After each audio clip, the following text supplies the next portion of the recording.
letter and the author of that letter? Not aware of any connection. To my knowledge, there's no evidence linking the two. Joe? Yeah. In your affidavits, there's a footnote that indicates you had probable cause to search other, quote, individuals, more than one. Can you talk about the scope of the number of people you searched that you believe you had probable cause on? Not going to get into the details of the other investigative techniques that were used in this case for the other individuals. Here today to say, based on all that investigation, we stand here today firmly convinced that we have the person who committed those attacks, and we are confident that had this gone to trial, we would have proved him guilty beyond a reasonable doubt. Mark? Could you elaborate a little bit on what you think is the motive behind this, which doesn't seem to be terribly well outlined other than mental deficiency or imbalance? And also, the evidence in the document seems to suggest that maybe he was already in a frame of mind to do this and was acting strangely before 9/11. So is there a connection with 9/11? Did 9/11 accelerate it in some way? And finally, you mentioned in your statements earlier something about contacting his lawyers recently and talking with them, proving reasonable doubt. Had he got a target letter? In other words, how close had you informed him that he was to indict? Let me take those in reverse order and hope I can remember all three. There had been scheduled last week a meeting with his lawyer, what we call a reverse proffer, where we were going to sit down with him and lay our cards on the table. Here's what we have. Here's where this investigation is going. Based on the evidence that's in the affidavits and other information, it seems clear that Dr. Ivins was aware that the government was proceeding in that direction toward bringing charges. Help me with number two, Mark.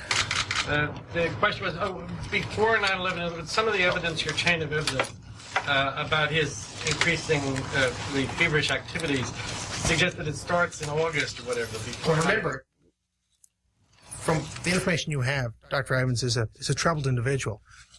Particularly so at that time. He's very concerned, according to the evidence, that this vaccination program he's been working on may come to an end. He's also very concerned that some have been criticizing and blaming that vaccination program in connection with illnesses suffered by soldiers from, I think, the first Gulf War. So that was what was going on, according to the evidence, in his mind at that particular time. Right. With respect to motive, I'll point again to, with respect to the motive, the troubled nature of Dr. Ivins, and possible motive is his concern about the end of the vaccination program.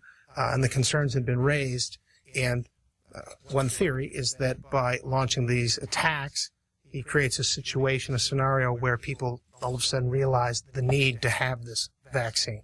In the context of 9/11, in other words, do you think 9/11 precipitated this? I don't want to speculate on it. I don't know. In the back. Just to follow, any thoughts as to why Senator Leahy, Senator Daschle, and the publication in Florida, the publication in New York, Well, I refer you to the documents. In the affidavits, there's some speculation concerning, or some indications, some evidence, ideas concerning Senator Leahy and Senator Daschle. Also, there's an email in one of the documents talking about the National Enquirer. In the site in Florida was the publication of the National Enquirer. Could you address the reports today that the family had been confronted at a mall in Frederick, Maryland at one point by investigators? That's categorically false. The notion that somehow these people were coerced or abused by the agents or the lawyers is categorically false. These agents handled themselves professionally, responsibly, and with great respect for Mr. Ivins and for his family. And I'd say the same thing about the prosecutors in this case. They're pros and they handled themselves the right way. Joe, you want to say anything about that? Can you say anything else about the family? Can you tell us how Dr. Ivins was able to get the anthrax out of the lab and how he did not get sick himself? Also, were you able to place him at the mailboxes in Princeton? With respect to your first question about getting the anthrax out of the site, Dr. Ivins, correct if I'm wrong, Ken, had vaccinated himself against anthrax. With respect to the mailbox, as I laid out before, there is ample evidence in this case pointing to Dr. Ivins as the individual who drove to Princeton to mail those letters. He had the hours in the hot suite during the relevant times. We looked at the records when he was at work, and when he would have had time to drive to Princeton, New Jersey. And it's clear from those records that he had time on the relevant occasions to drive to Princeton, mail the envelopes, and come back.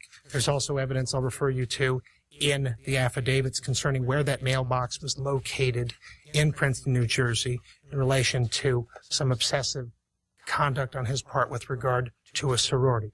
Again, it's a chain of evidentiary items that assembled together leads to one reasonable conclusion, and that is Dr. Ivins mailed that anthrax in those envelopes from that mailbox in Princeton. Yes. Like a gas receipt or that shows that he was there? I mean, it actually proves that he was in that area? We don't have that piece of direct evidence you mentioned. Yes. Sir, two questions.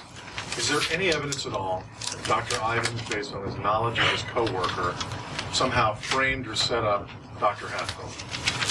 And secondly, given the fact that this guy had mental problems going back to 2000 to allege, how is it possible that a guy of his state of mind could have tricked the FBI for so long into thinking it was somebody else, or at least not him?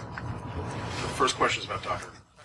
There's no evidence to indicate anything like that. With respect to the second question, no. As I said, the evidence was followed by the FBI. They conducted an exhaustive investigation, narrowing the universe. Eventually, as I said, the key breakthrough was the science that then focused their attention laser-like onto that flask and the person who had control of that flask and the person who made the spores in that flask. And then furthermore, as the investigation continues, we learn we can exclude others. We learn about the lyophilizer and his expertise in using that, how that could have been used to dry those spores. You made the case that he was coming unhinged. How could a guy in his fragile state, as you describe it in these papers, for years, alcoholism, mental problems, paranoid, delusional, things he described, how could he get away with this for so long? Well, I'm not going to speculate on how. I can't get in his mind. I think what you're asking sort of answers the question itself. He'd been this way for a number of years, going back for quite a number of years, and still able to carry on his professional life at USAMRIID. Yes. Sir, Mickey McCarter, Homeland Security today. The scientific breakthroughs that we're discussing here, what would they mean for future investigations in the sort of a similar situation with anthrax or biotherapy? Bill. Well, I think first, as we displayed in this case, the ability to use DNA to track this spore or the anthrax that was used is significant. Now, we do have yet, the FBI lab has to come out with publications. We were prepared to use this analysis if we went to trial. So this is a major development, is a significant development. And we talk about the time frame that is taken to develop that DNA. But when you think about the universe of samples and the testing and the procedures and the verification that was done, this is a huge development, not just for the FBI, but all of us in law enforcement.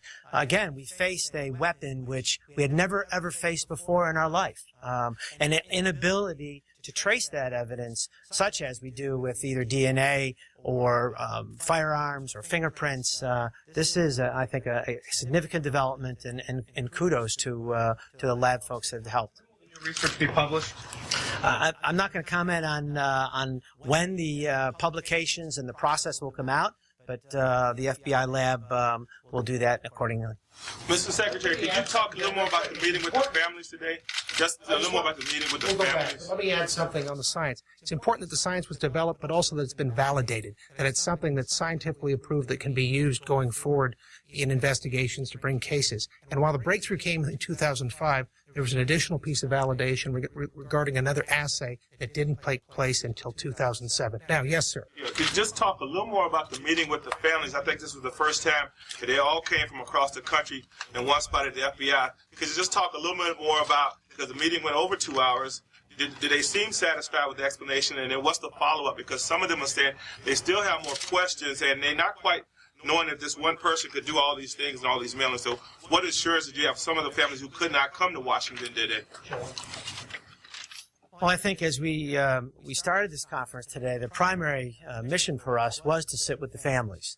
And FBI Director Mueller personally provide them a briefing, was there for about 2 hours. I think it was a outstanding opportunity for us to put forth the documents, to have the ability to show them what we believe to be the evidence. And as I said earlier, it has been a long time, 7 years. And because of our rules, because of the investigative steps, we could not disclose them that evidence. So I'm not going to characterize how it was received or the mood of these individuals. I think it was important for all of us, and the investigative team was all there present. I think I'd clarify it as a moving day for all of us, very important in this investigation to bring closure. Yes, I have a two-part question. Yes, in the back. Yes, one, with the issue with us not knowing if that was his handwriting and also not knowing that he put these letters in the mailbox, how are you so sure that there wasn't another person involved?